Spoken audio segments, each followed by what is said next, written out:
এভাবেই দেশের বিভিন্ন প্রান্ত থেকে বিদেশগামী তরুণ তরুণীরা ঢাকায় ছুটে আসে সার্টিফিকেট সত্যায়নের জন্য। তাদের অপেক্ষা যেন আর ফুরায় না। তাহলে এই সমস্যার সমাধান কি? কিভাবে সাশ্রয় করা যায় তাদের সময়, অর্থ এবং অফিসে যাতায়াত? পররাষ্ট্র মন্ত্রণালয়ের উদ্যোগে এবং তথ্য ও যোগাযোগ প্রযুক্তি বিভাগের A2I প্রোগ্রামের কারিগরি সহায়তায় শুরু হয় অ্যাপোস্টিল সেবা ডিজিটাইজেশনের কার্যক্রম।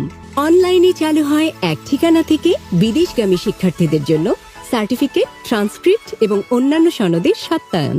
এজন্য শিক্ষার্থীরা প্রথমে www.mygov.bd পোর্টালে গিয়ে রেজিস্ট্রেশন সম্পন্ন করবেন। কাঙ্ক্ষিত সেবা অনুসন্ধান করে সেবা সম্পর্কিত প্রয়োজনীয় সকল তথ্য অনুসন্ধান করতে পারবেন। এবার আবেদন ফর্মে প্রয়োজনীয় তথ্য পূরণ, নির্ধারিত সনদ আপলোড এবং অনলাইনে ফি প্রদান করে আবেদন করতে পারবেন যে কোনো প্রান্ত থেকে যে কোনো সময়ে। এই পর্যায়ে সনদ প্রদানকারী প্রতিষ্ঠান এবং শিক্ষা মন্ত্রণালয় হতে অনলাইনে সত্যায়নের পর পররাষ্ট্র মন্ত্রণালয় কর্তৃক অ্যাপোস্টিল সার্টিফিকেট ইস্যু করে সেবা গ্রহীতার ড্যাশবোর্ডে সকল ডকুমেন্ট প্রেরণ করা হবে।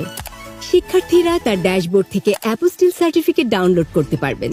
এছাড়া সেবা সম্পর্কে তার মতামত জানাতে পারবেন কমেন্ট ও রেটিং এর মাধ্যমে।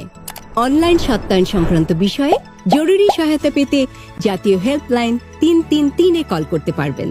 অ্যাপোস্টিল কনভেনশনে বাংলাদেশ যুক্ত হওয়ায় কনভেনশনভুক্ত গন্তব্য দেশের দূতাবাস অথবা বিদেশে অবস্থিত বাংলাদেশ দূতাবাস হতে আর কোনো সত্যায়ন করার প্রয়োজন হবে না।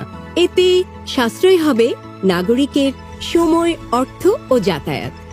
নিশ্চিত হবে স্বচ্ছতা ও জবাবদিহিতা। দূর হবে হয়রানি ও